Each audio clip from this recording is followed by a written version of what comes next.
come sit together. There's no back row in this class.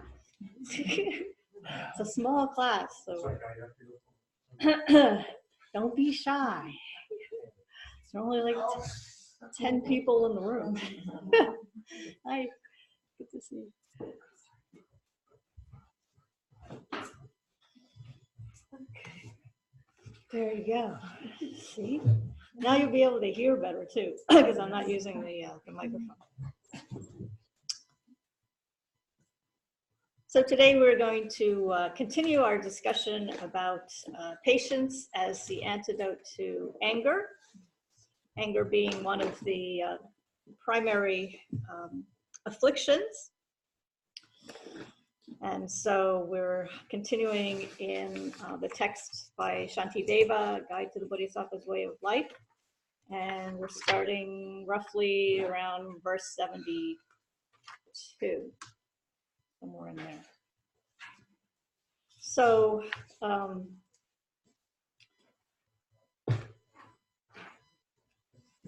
we're going to start with an introductory meditation to help us set our motivation for coming and studying and meditating on this important topic. And then we'll continue with a discussion of the verses, and then sort of midway through the session, we'll do a small breakout group discussion again, and then end with a closing meditation based on Shantideva's some verses that are used kind of by way of a dedication from Shantideva. So that's what I kind of had planned for this morning. And so for our meditation, we'll start by meditating on the breath for a few minutes to help us transition into being in this beautiful sacred space, being together in a community. So as always, just sit comfortably with your back straight, your eyes gazing down in front of you, either keeping them slightly open or closed.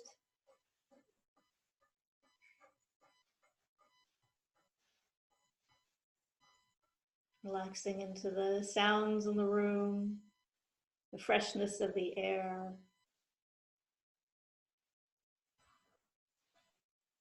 Allowing any tension in any area of your body to simply melt away.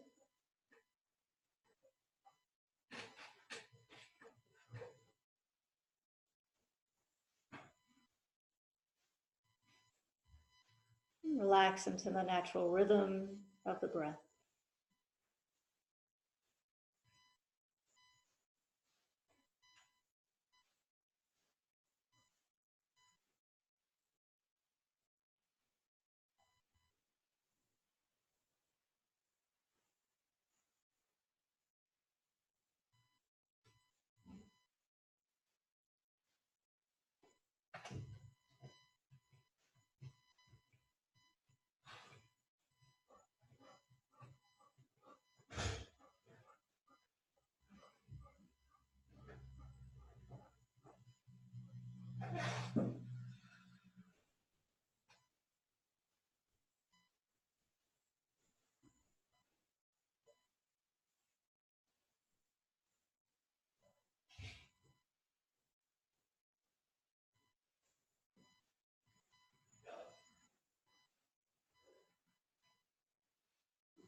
So let's contemplate the following verses. having found its fuel of mental unhappiness in the prevention of what I wish for and in the doing of what I do not want, hatred increases and then destroys me. Therefore, I should totally eradicate the fuel of this enemy, for this enemy has no other function than that of causing me harm. Whatever befalls me, I shall not disturb my mental joy. For having been made unhappy, I shall not accomplish what I wish, and my virtues will decline.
Okay, and then bring your attention back to the breath.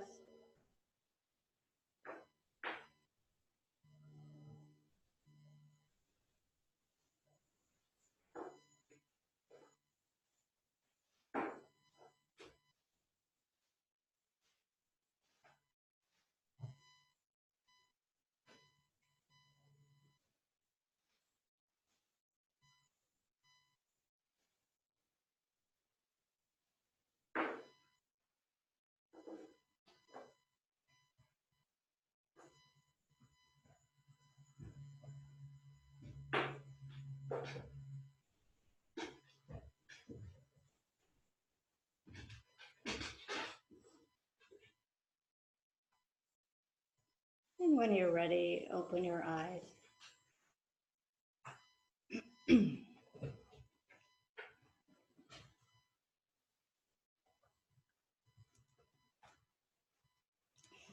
So these verses are really, really important.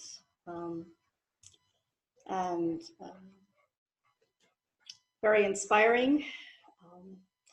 can help us, turn the direction of our efforts, around by reminding us that every minute of the day, we need to be mindful, to be on the guard for any sense of anger arising, even if it's the most subtle form of irritation. Being careful to catch that as soon as it starts to appear on the horizon. And so what we're trying to cultivate through this mind training practice is a sense of balance, or inner peace. And it results from letting go of anything that disturbs us. So anything that sparks attachment, anger, or even callous indifference. All of these many things or phenomena, all of these, we have to uproot, eradicate. So that's a long list, right? So the main practice actually starts with being able to train ourselves to overcome attachment. Because if we can overcome attachment, then logically, sequentially, if you give up attachment, then you're giving up anger, because you mostly get angry when you lose something that you're attached to, right? And on and on. So there's a beautiful verse in the 37 practices of all the Bodhisattvas. Another key text on very similar to the Shantideva text in terms of developing the mind of great compassion. And so in this verse, it says, the practice of all the Bodhisattvas is to turn away immediately from those things which bring desire and attachment. For the pleasures of the senses are just like salty water. The more we taste of them, the more our thirst increases. So it's just like eating potato chips, right? If you have one potato chip, that's great. After you have 2 or 3, then, before you know it, the whole bag is just gone, right? It's very hard to stop eating potato chips because they're salty and just delicious. So we have to be on the guard, right? Watch ourselves, be careful for that. So likewise, if being with family and friends and a lot of material comfort is going to cause attachment to arise, then, even in that case, we have to be careful to watch out, that sort of sticky attachment is beginning to appear in our minds. And I think we talked in the last class about how to be compassionate without allowing that kind of sticky attachment from the lack of a better word, from arising. And so that's something to reflect on. So we need to first abandon the sense of self, right? So attachment always comes back to the sense of, what can I get out of this, whether it's a relationship or some kind of sensory pleasure, right? It always comes back to what's in it for me. So I think that's the distinction, true love, true compassion. When we talk about unconditional love, there's a sense that there's nothing being sought after from the person who's providing that love, right? It's selfless, unconditional love. So I would think of the distinction between attachment and pure love, pure compassion as lacking that self grasping aspect. Okay. So if, like I was saying, if being with family and friends or a lot of material comfort is going to cause us to become unstable, then we need to distance ourselves from those sources. And so when we talk about renunciation, then again it comes back to this idea of how much do we need to give up? Where are we in our practice? so very highly realized practitioners, and for them, you know, it's no problem. They can walk through um, an area where whatever it is, whatever pleasure it is, you know, whether it's shopping on Fifth Avenue in New York City and seeing all those shiny things that, you know, ordinary people might like, or going through the shopping mall, whatever it is, right? For them, that's absolutely nothing. It's no temptation whatsoever. And so in verse 19, again, in the 37 practices, it says, even though I may be famous and revered by all, as rich as Vairashvana, the god of wealth himself, to see the futility of all the glory and riches of this world, and to remain without conceit. That is the practice of all the bodhisattvas. Right? So even though, you know, somebody could be as rich as Bill Gates and Warren Buffett, you know, combined, that having that wealth, you know, is not going to cause them to be mentally unhappy, right? They're not going to end up with like this huge bloated egos thinking that, you know, they're the rulers of the world. Okay. So there's a sense of abandonment, of consciously turning away from these sources of only temporary happiness. And so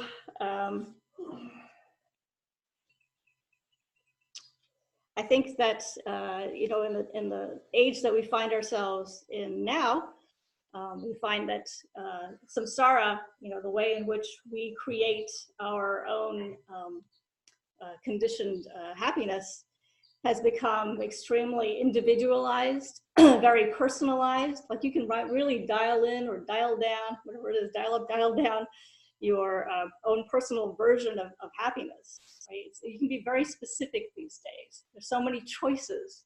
And I think that's something to keep in mind too, right? So like, you know, you can create your own Spotify playlist with, you know, just the songs that you want, right? You never have to, when we were like, most of us are kind of the same age, right? Same vintage, right? You had, if you went to buy an album, right? Like if The Who or who else, you know, whatever, the Rolling Stones, you had to buy the whole album, even though you really only wanted one or two songs, right? You had to suffer through the whole album. But now you don't have to do that, right? You can just pick, you know, 15 songs from 15 different artists and really customize, you know, what you want. Or like if you go to buy your phone, your cell phone, right? You can choose from thousands of different apps, thousands of different colors for the case, right? Let alone picking images for your wallpaper, your screen lock, and blah, blah, blah, right? So the point I'm trying to make is that, you know, we invest a lot of time and effort into fine-tuning our personalized version of happiness, right? A lot of time and effort goes into making those decisions. And so we need to watch out for that, you know, to say, am I really spending too much time choosing the flavor of coffee that I like, or tea, right? There are hundreds of different kinds of tea that you can now choose from, whatever it is, right? So we spend a lot of time just getting exactly happiness right the way we want it, right? So like 70 degrees is perfect. We go down to 69, I start shivering, right? We go to 72, I'm probably going to complain too. So realizing that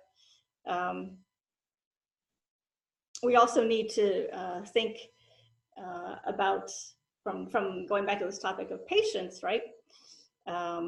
Making a lot of times we need to sacrifice or give up some short-term happiness, right? So patience means enduring, you know, some kind of unpleasantness, right? And so we are willing to do that, right? Because we think, okay, if I endure like the inconvenience and kind of the boredom, frustration of waiting in a long line, let's say I'm getting tickets for, you know, a concert, or I'm gonna go see my favorite football team play or something, right? I'll wait in line for a long time in order to have the longer term happiness of going to the football game or whatever it is, right? So that's, one kind of patience that seems like it's got an end, right? So if I'm patient now, if I wait in line for 3 hours, I know that eventually I'm going to be able to have the pleasure of hearing my favorite rock band or seeing that football team play. The other funny example is, like, have you ever been on a New Jersey Turnpike, or some turnpike in the summer, right? It's always crowded and you go to the rest stop. I used to drive up and down from Virginia, and so I had all the rest stops figured out. And then, you'd see there's always like the one in Delaware, this nice new one, right? And they had the Starbucks. There's always like this really long line for the Starbucks, but you could go, on a really short line, like a Burger King or something, get the generic coffee, right? For less money, you don't have to wait in line. But, I'm willing to wait in line just to get the Starbucks, right? Yes. Because it tastes better. So anyway, so the point is we have to watch out, because here we are, okay, tricked again and again by samsaric pleasure, right? Oh, you fell for it again, duh, right? Over and over again. And so we think, oh, this short-term happiness, okay, I had my coffee at Starbucks. It's pretty good, right? So samsara is not that bad, right? That's the other thing we really have to watch out for, because we get into this trap of thinking, it's not that bad. What are they talking about? Renunciation. Well, why should I bother? It's not that bad. Okay. So how could it really be suffering, right? So, and even if we hear, now in the digital age, the world is so much smaller, right? So we hear about, and we can be open to learning about the atrocities that are happening, around the world, or even in our own backyard, right? The shootings, etc., at schools. I mean, how horrific is that? And yet, even so, at one level, we think, oh, that could never happen to me, right? It never really. I mean, that's not true for all of us. For some people do actually take such cases very very personally and take action. But I think that for most of us, at some level, we think it could never happen to us, right? Many people have been in bad car accidents. They've suffered heart attacks, run-ins with cancer, etc. And as shattering, as devastating as those experiences can be, as scary as those experiences can be, it's still at a deeper level. There's still this tendency to think that samsara, is still not that bad. And so, when we're told that in order to free ourselves from such ongoing and repeated, continual lifetime after lifetime suffering, that we need to make sacrifices, right? That we need to give up any craving, any attachment to fame, fortune, money, etc. That we have to be 110% committed to giving up all of our possessions, families, friends, etc. There's always something that holds us back, right? There's always that, but wait, it's not that bad, right? There's always that barrier that we run into where we don't feel totally committed to following the path and breaking free.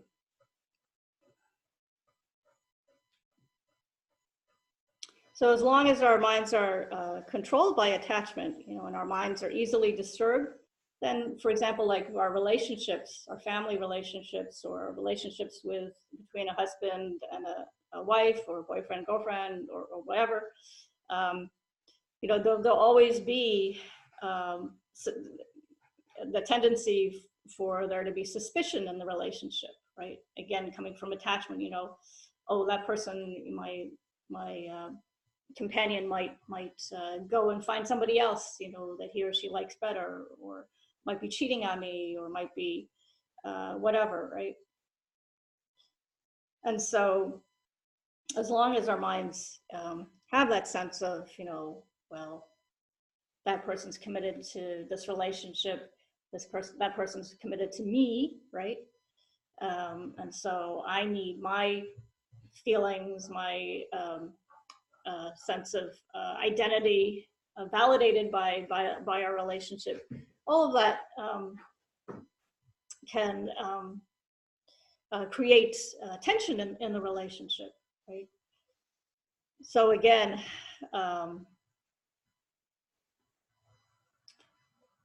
that can poison the relationship, right? And so if you feel that, you know, the relationship is only going to, it's always going to be, what was I going to say? Something that you see as benefiting yourself, right? If you're always having this skewed view of why you're in the relationship, then it would be very difficult to endure even a short separation, right? You can't let the person out of your sight because you're always worrying that they might be doing something, you know, behind your back, right? And so nowadays, you know, you can text people all the time. Where are you? Where are you? You've got the location, you know, apps. Like I spy on my son all the time. Where is he? Where is he? It works. It's called Life 360. You can check on anybody.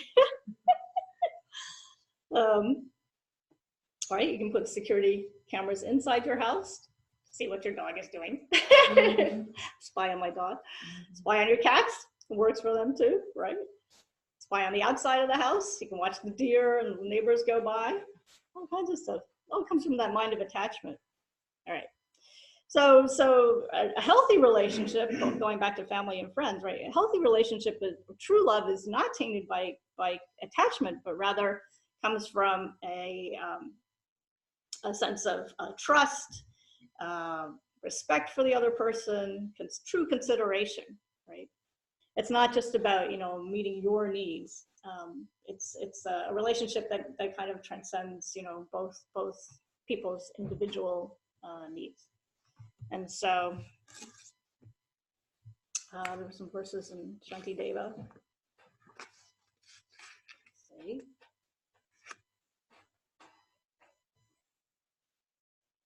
I don't think that really applies. 52. Sort of applies. Since my mind is not physical, in no way can anyone destroy it, but through its being greatly attached to my body, it has caused harm by physical suffering. So anyway, I was thinking that we can think of relationships as we enter a relationship, primarily if it's one based on, I guess, you know, a loving relationship. But think of it more as fostering, right? That idea of a temporary relationship, knowing that at any time a relationship can end, right? Either due to our own lifespan, or, you know, the person can move away, you know, a change in anything. It could be a change in occupation, it could be sickness, illness, etc. But thinking that a relationship is more one of a temporary coming together of people due to causes and conditions, and it will naturally end, then by accepting that, then when things do cause the relationship to end, then we can accept it, right? So just like when you foster an animal, whether it's a child, so I should say, take that back, if you're fostering a child, excuse me. Coming from my own experience, I've never had the opportunity to foster a child. But then you would say, you know, I'm going to treat this child as my very, very own. I'm going to do my best to love this child, to offer everything that I would offer my own child, I would give to this individual child, right? And there would be no difference. You know, you're not going to say, oh, this is a foster child versus my own child, right? So you give, you know, 100%, 110% of your love, and yet you go into the relationship again, knowing that you're not going to be able to stay with that child forever. And somewhere in there, you know, it helps you be realistic, so that when the child moves on, then you're not devastated, right? And so that gives you the strength to be able to foster, yet another child. Right? You still have more to give because you're not suffering from the grief of the loss. That's what I would say.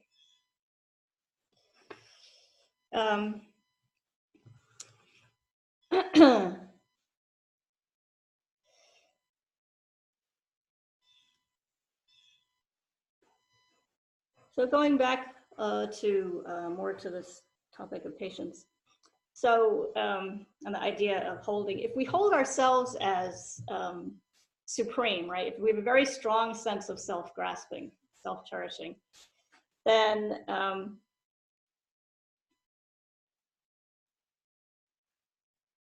we end up being sort of like, remember Scrooge, the Christmas Carol, Ebenezer Scrooge, who was this kind of big guy, curmudgeon, right? He was this grumpy old man who didn't want, anybody to have even the slightest bit of happiness, right? Nobody could be happy. Everybody had to be as miserable as he was, right? They all had to be suffering. So if I'm not going to, be able to have fun, then, damn it, nobody else is either, right? Everybody's going to be equally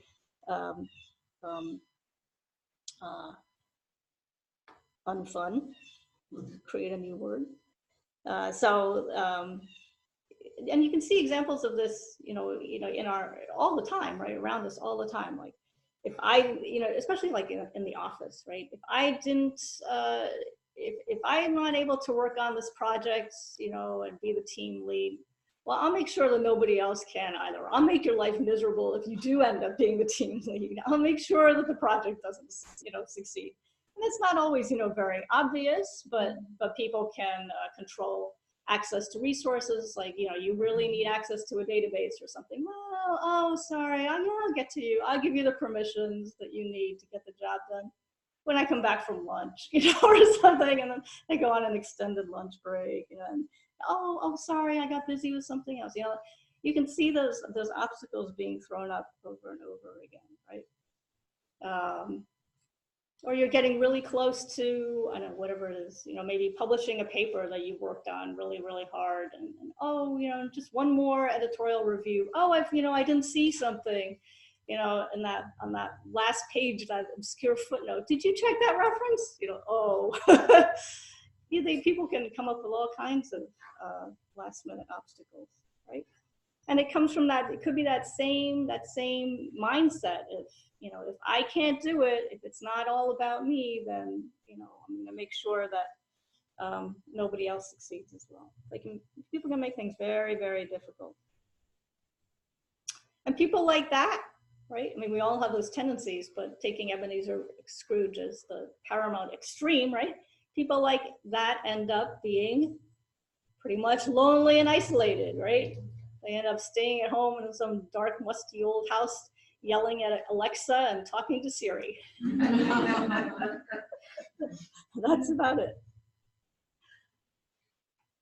So what would you recommend for people who throw you obstacles like database access? Is that like a matter of patience? Take them out to lunch. You got to become your DBA's best friend. Whoever it is, whatever your parallel is at work, be nice to them. You got to just kill them with kindness, even if there's a little self-interest in there. Be nice to them.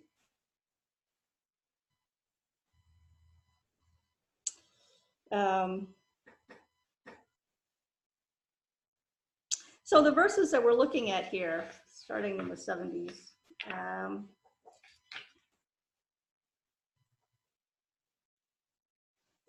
we're going to be talking about how seeing our enemies or rivals or competitors receiving what we want but we didn't get, right? So fame, fortune, wealth, etc. Why do we feel upset, right? Why does our precious inner calm get disturbed when we see the enemies in our lives getting what we wanted for ourselves, right? So I was thinking, maybe we need to start with are those who are close to us, because there's even a tendency for, maybe a sibling, a brother or a sister. What if, the brother or the sister in our family is more financially successful than we are, right? Or even going way back to when we were little kids, right?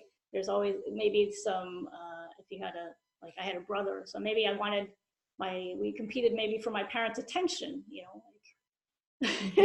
how come, my brother got to sit in my mom's lap, for story time and I didn't, or something like that, right? So there's even that kind of natural competition, that kind of rivalry that I think we need to be aware of, watch out for. And then, if we can't even manage our emotions, prevent ourselves from getting angry in those situations, then it's going to be, even that much harder when we're talking about people who were, the minute we see them, we start getting irritated, right? Just from the start, we're already, just hearing their names starts getting us all tied up in knots, right? So start with, people who we should and naturally feel affection for, and if your brother wins the winning lottery ticket and gets $999 million, right? Rejoice, right? Because he can't even do that. All right, just being silly. So patience, I'm sorry if I'm kind of jumping around here. I have all these random ideas. It's very random. We do all these random ideas. This one's gone. There's that David Letterman, right? Remember the David Letterman show? Throw those ideas away. Yes, I think we are more impatient now. This could be our discussion question. Are we more impatient now than we were 10 or 15 years ago with the advent of the digital age?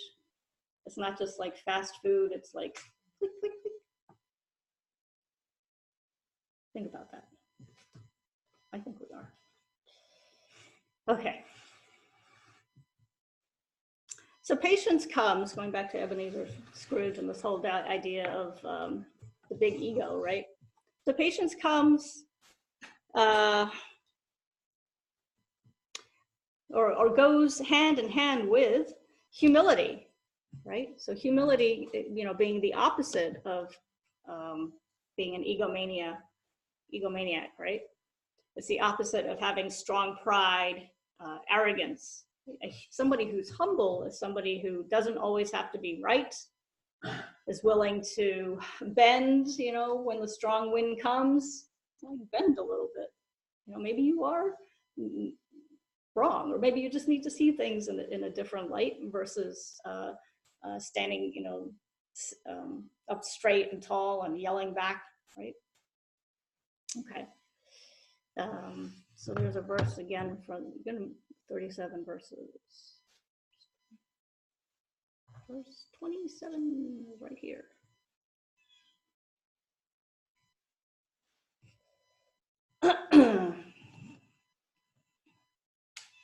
The practice of all the Bodhisattvas is to cultivate patience, free from any trace of animosity towards anyone at all. Since any potential source of harm is like a priceless treasure to the Bodhisattva who is eager to enjoy a wealth of virtue. So this goes back to the idea of seeing any type of suffering as an opportunity for purification, right? Any potential source of harm is like a priceless treasure for those who are trying to accumulate virtue. I'm sorry, what does that mean? Could you repeat that? The verse? Thing? Yeah. It says. Oh no, what you said about the last thing about bringing it onto the path.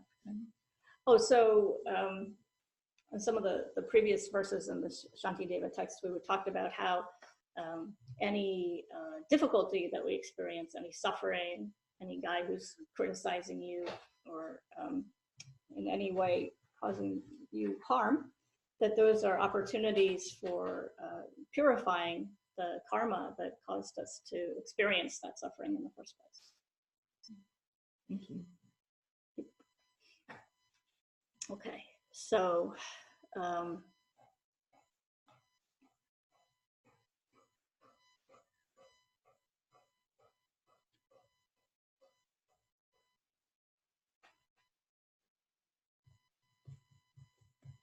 so we're trying to create the causes and conditions to experience suffering and joy in the future. And yet, we're very good at doing the opposite. We excel at doing the opposite. And not consciously, it's just the way that our minds work, right? And so when our, like I was saying, when our friends, our family, our acquaintances and enemies, when they experience joy, we should, rather than being discouraged and unhappy, we should share in their joy, right? And we saw that in some of the previous verses. I'll read it again here. But, so I was thinking, well, if, in our close friends and family circle, right? Let's say we have, how many friends and family do we have? Maybe 20, 30 friends. That's probably a lot, right? Like in me, I have like one. Who do I know? Two. My dog, my foster dog. That's about it, right? No, I'm kidding. So anyway, whatever, like a small number of people, right? Then you think of the number of acquaintances you have. Let's say you had more. Let's say you've got 100 acquaintances, people that you just kind of know, from the Dharma Center, from work, whatever, right? Then you throw in some enemies. And probably there are not that many people who really annoy you. So again, let's say it's 10. So we've got we've got like 130 people in our little circle here, right? So the point is, like if you started just only with your friends, right? That could be just a very small number. But then, so you rejoice in their happiness, right? You practice rejoicing whenever something good happens to them. Wow, that's terrific, right? And then you expand it a little more. You do the same thing for an acquaintance. You find out that somebody down the block, whatever. I can't even think of an example. Something good happened to them. So you can rejoice in their happiness, right? Instead of feeling upset. So the more and more and more that you can rejoice, then you're creating the benefit to you is that you're actually creating the causes and conditions to also be able to experience that type of happiness in the future, right? So if your neighbor got a new car, even, well, you're not like praying to be able to drive a Cadillac in the future, but just a simple act of being able to feel happiness and not think, oh, he didn't deserve that new car, he's a jerk, right? That would be terrible. That puts you back in the Ebenezer Scrooge camp, right? Okay. Because it's due to, so when you think that in the world, right, I've read this, there are over 2,000 billionaires in the world, worldwide. That's a lot of billionaires. That's a lot of money, right? And so, rather than feeling jealous or upset about that, we should feel that they got rich because of their hard work and their merit, right? That's karma, right? Go back and think about karma over and over again, right? Karma, it's due to their good karma that they ended up, so rich. If they accumulated the karma, here's my sneaky mind, right? If they accumulated it in a good, positive way, in a virtuous way, fantastic, right? If there was any not so good virtuous action in there, well, then they're going to deal with that, right? That's their problem. But whatever, right? In the meantime, I can think, well,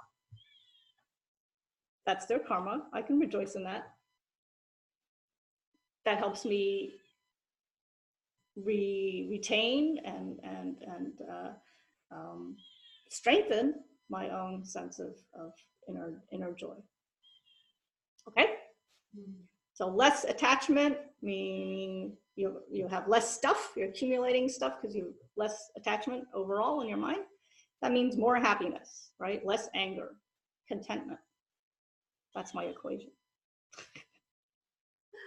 All right. So the actual verse was verse 76.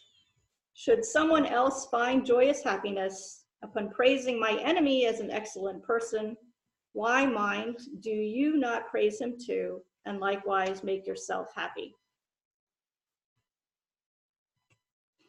So don't miss out on an opportunity to be happy. That's what I think it comes down to. Right? All right. When people here, verse 79 is very similar. When people describe my own qualities, I want others to be happy too.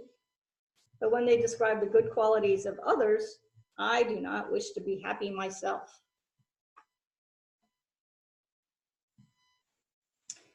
Verse 80. So if you have taken the Bodhisattva vows, right? If you've gone through the ceremony and formally taken the Bodhisattva vows, so to speak, so you've kind of committed to generating the awakening mind of love and compassion, then it's particularly imperative not to begrudge others' happiness, right? Because the whole point of developing this mind of compassion is to be able to enhance and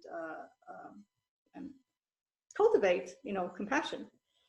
So that would be completely the opposite of what you've promised to do. So verse 80 says, having generated the awakening mind through wishing all beings to be happy, why should I become angry if they find some happiness themselves? Right? That doesn't make any sense. So that's one thing to watch out for also as we practice Dharma or I think any spiritual path, is to watch out for the tendency, like if I have let's say, well, I do. I have a big ego, right? So I've got a big ego. So I need to be careful not to think of myself, as like savior or even a martyr, right? The sense that people can only be happy if I cause them to be happy, like somebody is so dependent on me, right? I do everything for this person. I take care of, let's say him, I help feed him, dress him,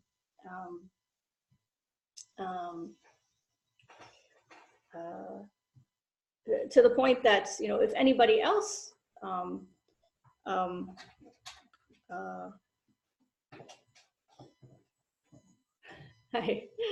to the point that if that person were to be able to, if that person were to get up and then go out and find happiness by himself, become more self-reliant, and goes out and does something, finds some simple happiness by himself, then what would that do to me, right? That would make me unimportant. That would make me kind of negate all of the effort that I put into that person, right? Because I had constructed my identity as being this person's savior. If that person then gets up and doesn't need me, instead of feeling like, wow, that's amazing, right? Job well done, really, right? To be able to help somebody to the point that they can just go off on their own and no longer need you. This is like similar for parenting, right?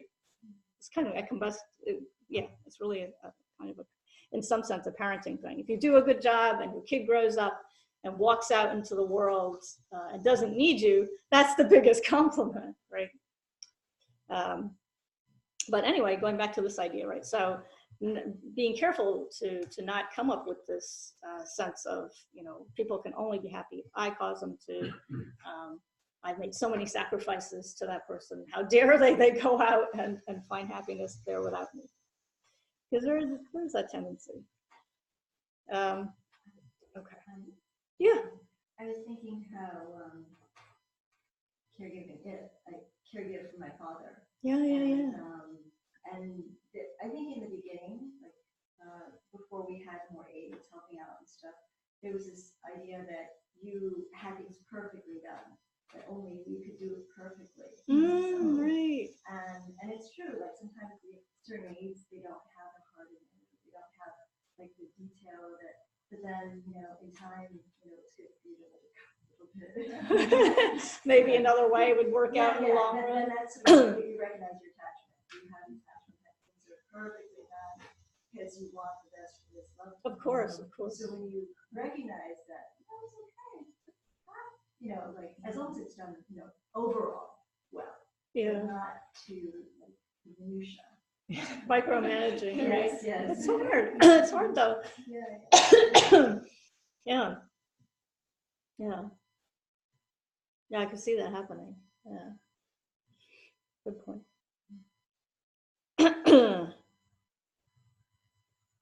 So the other thing we have to watch out for is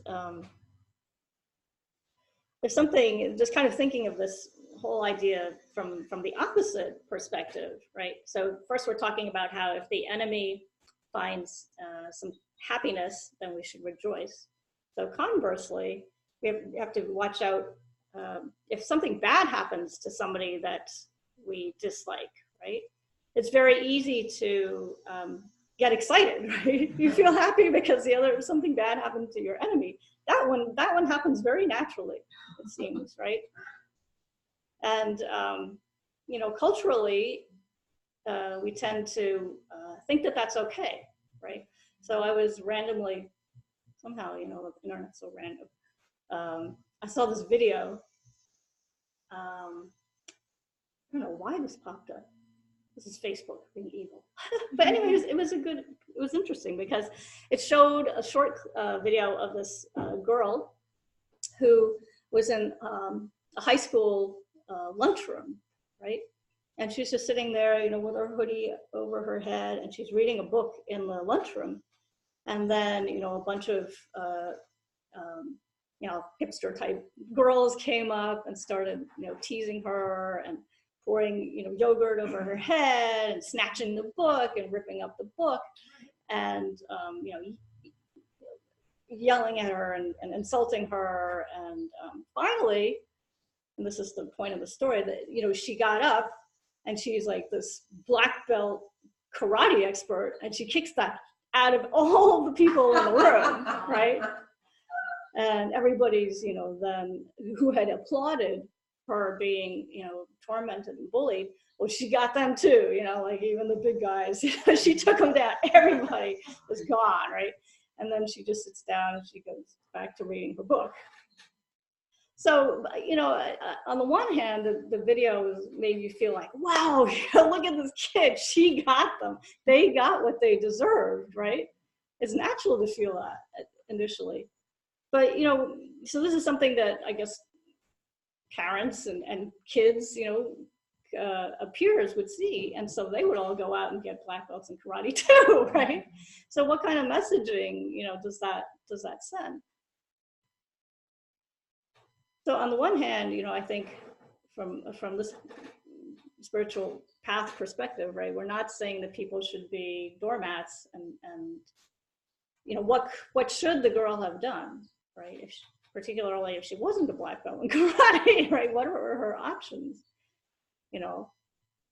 So that's something to consider. But watching out, you know, for this tendency to think that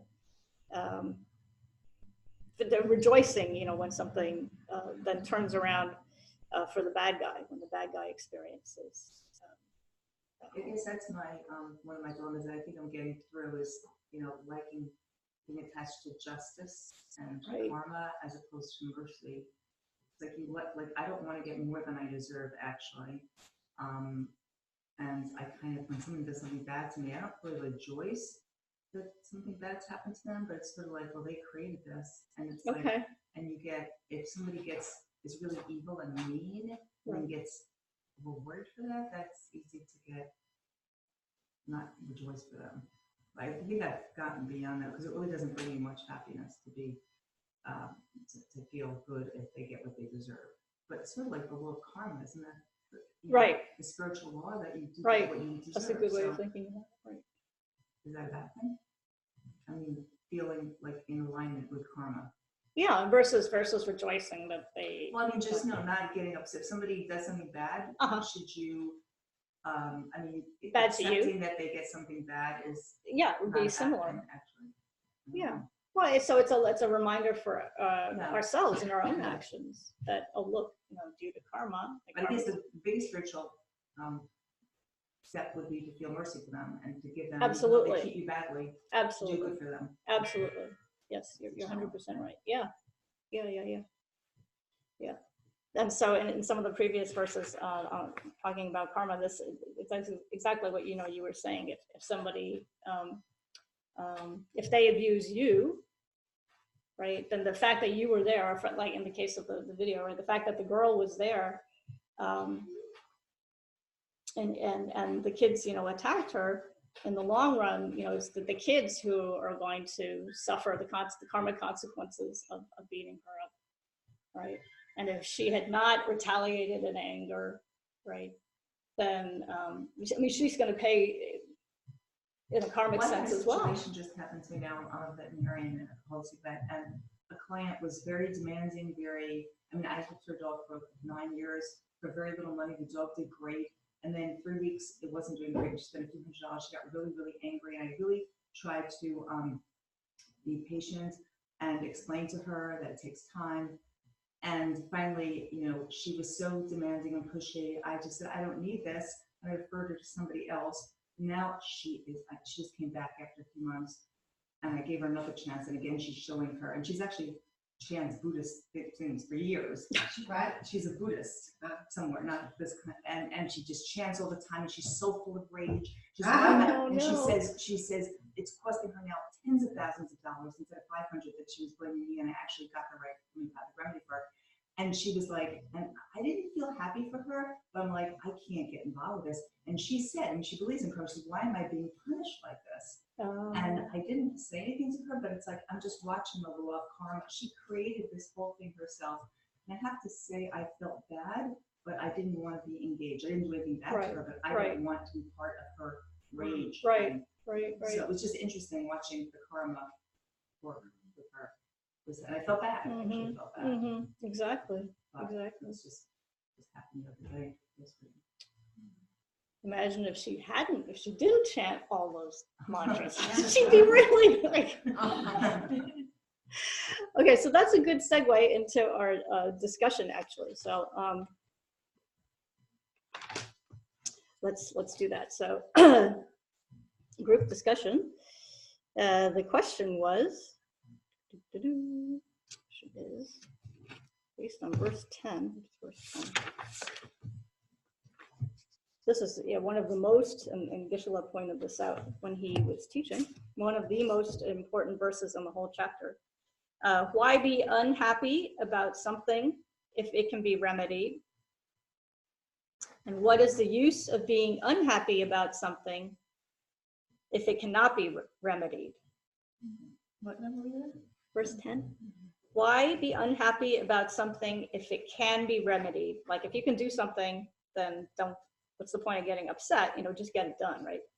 And what's the use of being unhappy about something if it cannot be remedied? So if you can't do something about it, then there's no point in making things worse by getting all upset, right?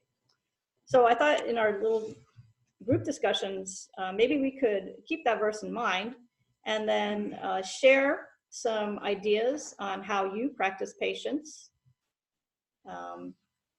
Like if you're stuck in traffic or whatever the situation is, what is your approach? Like you were sharing an idea to being able to watch the mind and preventing yourself from acting in an angry manner or not getting angry at all. So you can divide up into groups of 4, or I can do it. Maybe with 4 people in the front of the room, and then 3 plus Laura. Want to join this group? And then Judy, you 3, and then the 4 in the back. That's 3. Yeah. We get you. Yeah.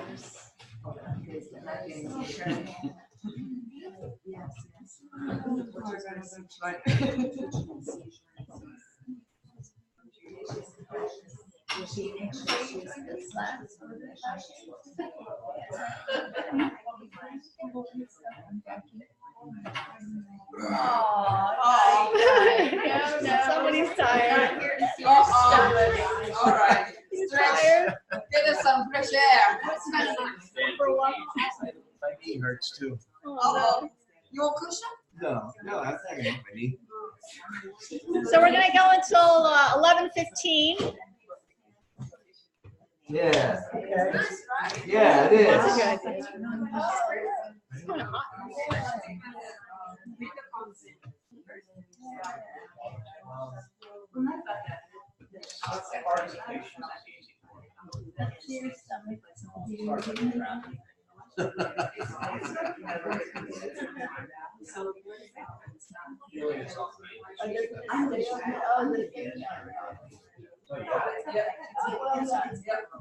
All right. I was gonna use my head. Oh.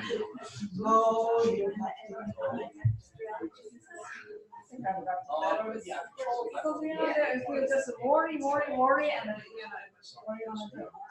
So I think, yeah, exactly.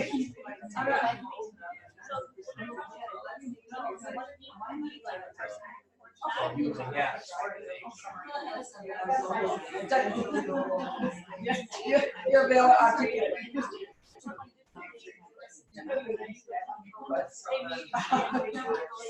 I used to worry about a lot, it's just about a lot of things. And now I meditate and I think I've got a lot better. Just, I don't know, it's just a house and all those that watermark. Is this watermark? Is something leaking? Oh, what am I gonna do? I found this leak. I cannot do it yet. In the morning, I just until then, I'm not why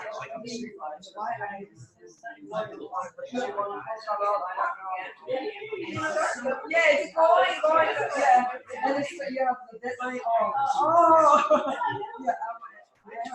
So many things, and that's the kind of, I don't know, like doing. So I was, I'm in the constant battle, and I'm.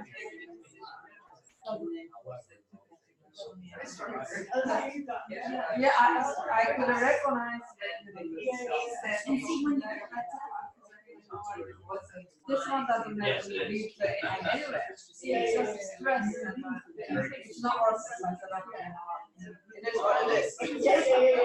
But I think so. I do that. Yes. Yeah. I'm going to die. Yeah. Worst happens. I accept it. You know, I accept it. It's okay. It's okay.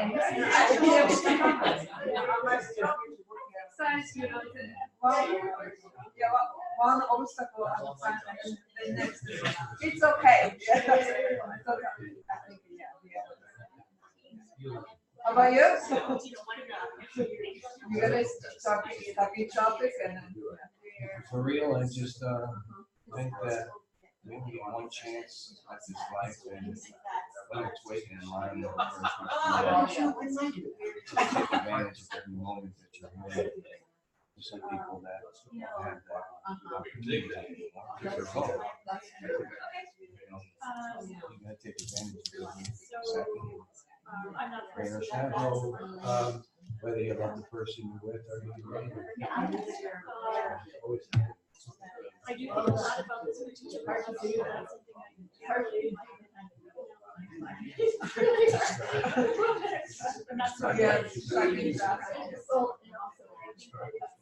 Oh, yeah, that happened. My first reaction. Oh, yeah, it takes personally, right? But it doesn't say that they're just like that. They don't know what to do.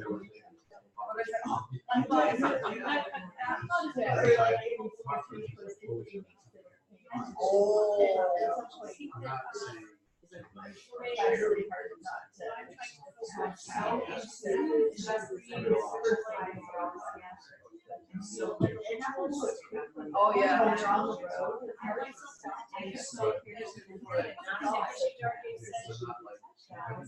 He's got things going on. You don't have to cut you off. Maybe, you know, he's in a hurry to go do something.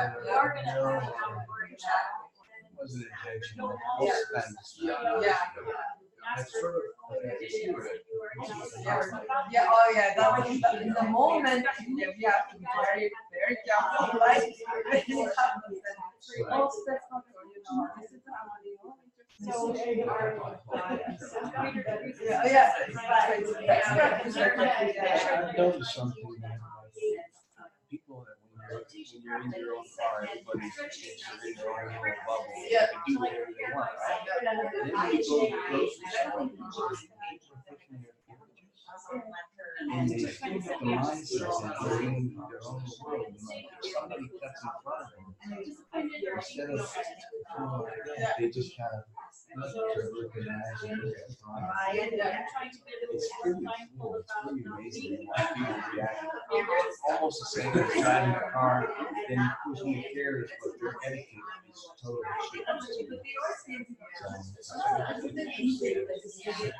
diverted. They're not showing the anger, but they're showing the animosity. Absolutely.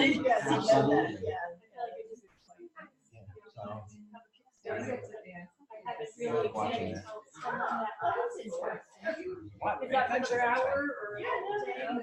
Especially down in a crowded grocery aisle, when only one of these can go, they kind of just look away. But we get around sometimes, how we deal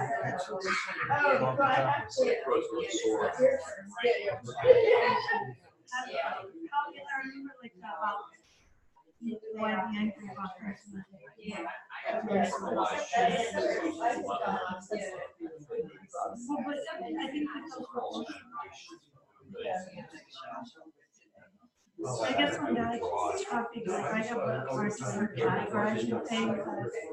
Should I do something? No, just like major life decisions. Things like sometimes you can make sure like these decisions sometimes it's not the best decision to just say what's going on right now, but I was deciding whether that's what I know.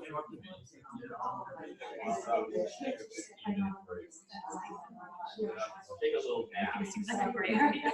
An hour. Reel yourself back in. Well, I came out here for work and I school fund. Yes, this is really hard for someone to come back. It's just like this situation. Yeah, knowing what's the answer.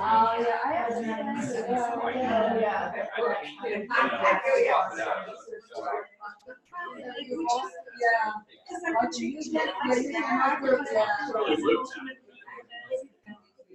I don't have to with your son.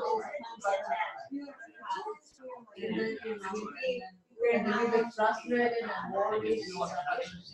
Are we gonna do it? Yeah, every day is not so bad. You know, when you think about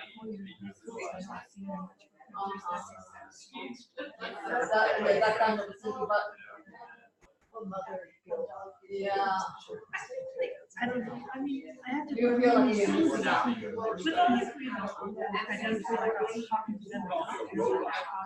So I had to teach them communicate with them. I guess Because where I sorted out. Okay, we're in today. it's a hard thing. Yeah, they don't need money anymore.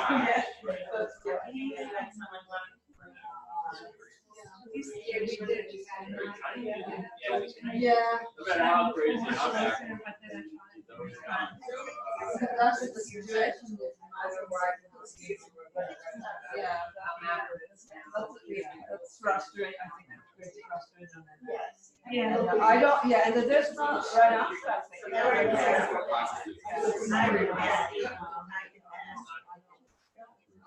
Yeah, just in general, these choices.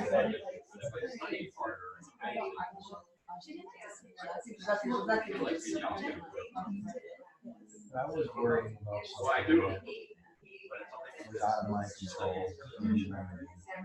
And for instance, this just happened, my son was talking about moving back to the Midwest with his mother. And for a while, I was very upset, you know. Been with me for 20 years. When she's going down, I was very upset.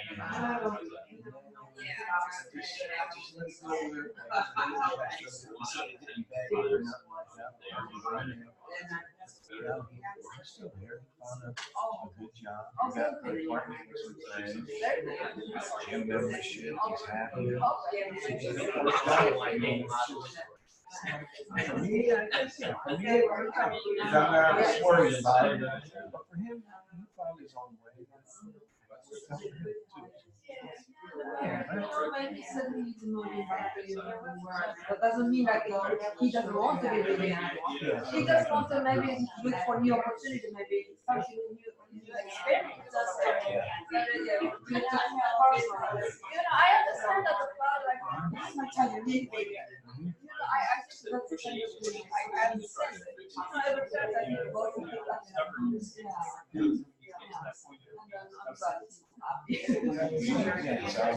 and maybe in the future, maybe he moves to California or something. But yeah, But I came to the church. To the whatever that even going to school and getting a job, let's say in California, would I be upset then? Oh, okay. Compared to mom with mother. Yes. Oh, yeah, that's tricky, yes. Okay, yeah. Because I could be mad at them. Well, that's about something you have to deal with yourself. It's not that's the area. That's something you have. I understand. We are all human. Yeah, right? Oh.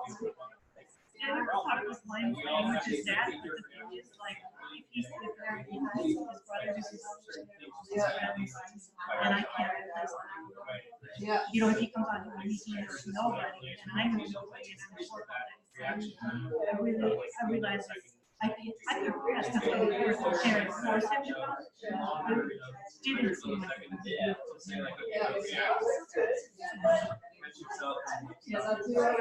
Yeah, but I feel like I should go back.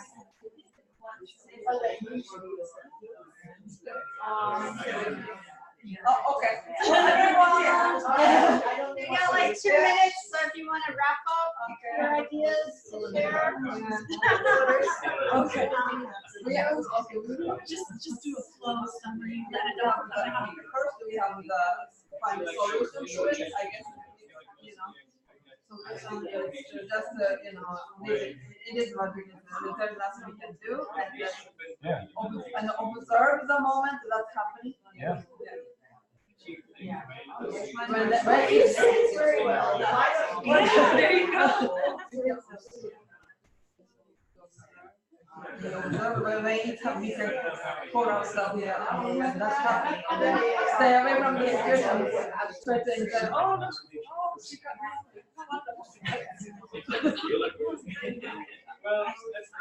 Everything can have multiple outcomes. So you have to be ready for anything. For me, I felt a big advantage when I got to the point that I didn't want to chase the car. And I could just be like, all right, I'm not going to hold it. So I just be careful.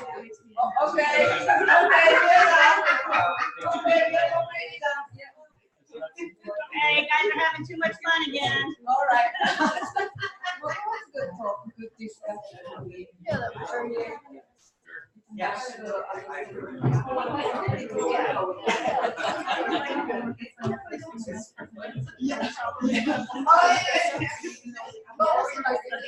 Therapeutic. So, I'm sorry, that's you.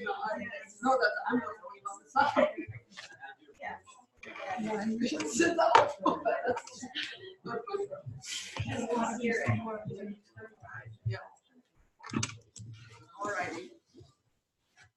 Okay, So let's hear from each group. Maybe I'll write this down. I don't have a flip chart or anything, but maybe we can do something with this. We'll post it on Facebook. All your great ideas. I'm gonna write them down. Who wants to start? I want to put people on. Judy? Just because I want to get it over with. Okay. All right. And I have to compare myself with any group. That's all right, don't be shy. Don't be shy. Yeah. So we had a really nice, sharing together. I thought it was really beautiful. And one of the things we saw was that it's really difficult to manage all the stuff that comes up in our lives, and that one of the things we sort of need, we each felt we needed to do to a certain extent was kind of an outline of, accept the things we cannot change and change the things that we can. And I think that was the bottom line of what we came to. Okay. Very similar to the verse. Yeah, actually it is. And it seems to be very true. Okay, validating it. And that's exactly what we're trying to do. We're contemplating what Shantideva said, and then you go back and through your own experience to say, yeah, that's right, and that's your realization that this is something to live by. Okay, thank you. Beautiful. Another volunteer? So we came up with several interesting perspectives and things that are helpful. One is just kind of looking at meditation and study as a really good way of helping us deal with that impatience. And I remember this kind of, I guess, Western kind of explanation of benefit of meditation, where, like, as you meditate, it helps you increase the space between something that happens to you and your knee-jerk, reaction. And by meditating and increasing that space, you get a better chance of catching yourself and stopping yourself from acting impatiently or whatever. And then another suggestion was, I think that came from Geshe-la, was, if you feel yourself getting angry in a situation, just take a 15-minute break or an hour break or a nap. And then that'll help you kind of come back to it without so much attachment. And then another really good suggestion was if you have sort of a contentious situation with a person and there's like anger or something, then to kind of reapproach the situation by apologizing, and then that can help to melt away kind of attachment to your own perspective in the situation. Is there another one that I think that's good. Great.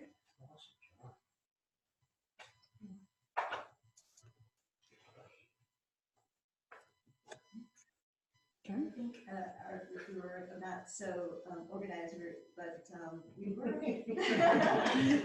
but in essence, there was a situation, with Laura and the geckos and kids not, sort of torturing the gecko, and at that time not being able to actively do something at that time, and so we were thinking, like, what the situation is, and I was thinking how it's the causes and conditions which allow us to actually intervene or do things or make changes. And sometimes when we're able to, when we're not. Right. And I guess what was running in my mind is making peace with that, or having, I guess, a better understanding of karma, I guess, would help us in those situations. And then we also talked about a sense of justice and right and wrong, and being able to. I guess I was a little confused. Being attached Yeah, to, being attached I to, felt yeah. it was I'm attached to justice and right and wrong instead of that thing. Like, if you see bad things happening, feeling morally you're right, or to give that up. Just say, well, even though I know divinely inside this is wrong, is that should I give that up? Or should I not be attached to that? I mean, that's my question, actually. To not be attached to To this be- sense to of feel justice, sense this feeling justice of and, you know, but I mean, righteous. true justice, when you see, I mean, I think there is a right and wrong. So if you see somebody doing harm and Yeah. you feel they're doing good, but it's really harm, Yeah. should you just let that go for the sake of peace and not stand up for people that are being abused or whatever? Well, I think it's an excellent question, and we talked about this in the discussion group last week, but we didn't do the wrap up afterwards. I think that being able to take a strong stand against injustice is the correct thing to do, but that anger per Right. se does not play a role in it. Yeah, but isn't right and wrong subjective though? And I was going to say that then you have to be a little bit careful, because whose side are you To have taking? Does it? compassion for who's It's not always 100% who I clear. who we Yeah, think not is always, but wrong. sometimes. And to have an open mind that, you know, maybe so you listen to this person, still a human being, and hear them. I mean, setting Hearing plans both out sides. is not a good Hearing both sides of a story versus just picking. Be flexible. Mm-hmm. I think too That's a many tricky- people think that they're the moral authority on everything though. So Right. you Gotta be can't careful. you can't judge everybody by your own morals. Got to be careful. Yeah. Last group? Yep. Uh-huh. So I think all of us try and live by the Shantideva verse. I mean, maybe me less, but and a lot of us have gotten great strides and done a lot better because of this, because we prioritize a little better. And Okay. you know, if you can't do anything, don't worry, and don't give it accept, but do it if you can. And also, I think prioritization helps. But we did run across like the gray area of things that they're still upsetting, but it's not clear if you could do something, but it's like, it's still not clear, like you're still on the fence. And I think that's still a difficult issue. But we all are trying to observe the moment when this is happening, when you see it happening, that something happens and you're trying not to attach to it. And if you can watch for it, that's helpful. And also to realize that everything that happens, you can't be so concerned because there could be multiple outcomes. And so you'd be worried forever about any other options. Sorry, I wasn't clear. Multiple outcomes and options, and potentially not understanding the nuances of a situation. Yeah, and well, not because being like able to if you're say- set on a certain solution, you have to kind of let things go, because I mean there could be multiple outcomes and you can't worry about all Oh, okay. Okay. of them. Like Okay. the idea of worrying too much about things. Okay. Yeah, that's really good point. Well, because worry, you know, I think that's a large part of the verse too. Yes, absolutely. Who won?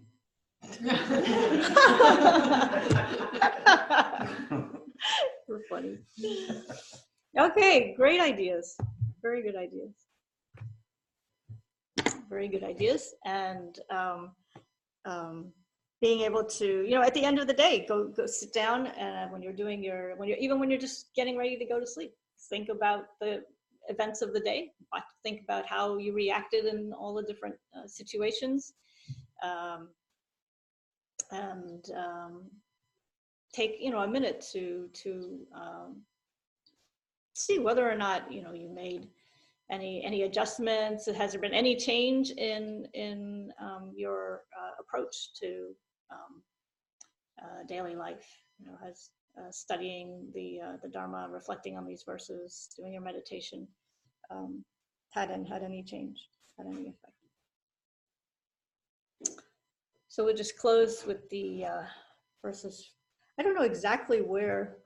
So this is an excerpt from the FPMT prayer book. And so they've extracted some verses from Shantideva, and I found things that are like really similar, but I couldn't find the exact ones in the book. So I'm just reading it from here. So I'll read these slowly and then we can just think about them. May all beings everywhere, plagued by sufferings of body and mind, obtain an ocean of happiness and joy by virtue of my merits. May no living creature suffer, commit evil, or ever fall ill. May no one be afraid or belittled with a mind weighed down by depression. May the blind see forms and the deaf hear sounds. May those whose bodies are worn with toil be restored on finding repose. May the naked find clothing, the hungry find food. May the thirsty find water and delicious drinks. May the poor find wealth, those weak with sorrow find joy. May the forlorn find hope, constant happiness, and prosperity. May there be timely rains and bountiful harvests. May all medicines be effective and wholesome prayers bear fruit. May all who are sick and ill quickly be freed from their ailments, and whatever diseases there are in the world, may they never occur again. May the frightened cease to be afraid, and those bound be freed. May the powerless find power, and may people think of benefiting each other. For as long as space remains, for as long as sentient beings remain, until then, may I too remain to dispel the miseries of the world.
And so as we go about our day, we can actually, generate this aspiration over and over again, right? So when we're putting on our clothes in the morning, we can think that we're offering clothes to everybody who doesn't have clothes. Right? When you pop open your ice cold Pepsi, you think, oh, may everybody enjoy this delicious cold Pepsi, right? When you sit down to eat, then you think, may everybody enjoy this fantastic vegan food, etc. And it really makes a difference, because you're stopping and you're doing everything with a purpose, with an aspiration. Right? So even though we're not at the point now, where you can cut off your hands and offer them to somebody, or you're not maybe ready to give away your kidneys, donate your kidneys, etc. Right? But at least, we can keep practicing generating that aspiration to help people in the future by keeping that generous, open practice part of your daily activities. All right. Any last minute questions or comments? Anything you want to share? Is it ever a good choice to avoid a person or something that triggers your? Yeah, absolutely. Yeah, I mean, if there's a situation that is going to be difficult for you to handle, and you have an option, we don't always, but if there's a way to go around it, then do that, and then just think, next time it'll be better, right? Yeah. So for the Pepsi, not Pepsi. So when you're drinking it, you're thinking what? So the idea is like, there are all these people who have no access to clean water around the world. And then just think, oh, as I enjoy this, may this be an offering to all those people. All the people who don't have shoes, who don't have clothes, who don't have bathrooms, who don't have toilet paper. Everything that we take for granted. You can think. So not to get caught up in their suffering, have compassion, more just offering them and hope for good things for them. Yeah. What can I do? Now I can't go out there and, actually offer them new clothes, but I can generate the aspiration to do so. And then maybe there is a way that I can be a benefit in terms of offering clothes. Maybe I could. Yeah. But we make so many, little decisions. We do so many things throughout the course of the day. Then why not use that as a chance to generate this Bodhisattva intention? So even when you're like on the metro, well, you're not on the metro here. I used to live in DC, right? And you see anywhere where you're stuck in traffic, you see all those cars going somewhere, right? Wherever they're going, you can think, oh, they're all driving to liberation. All driving to all those people stuck in the highway. Where are they going? Right? They're not going to work. Soccer games or whatever, right? They're all driving to liberation. May they all drive to liberation. May I help them do that? Something like that, right? Think big. Think big. We try to think big. Okay. So enjoy the rest of your Sunday. Thank you.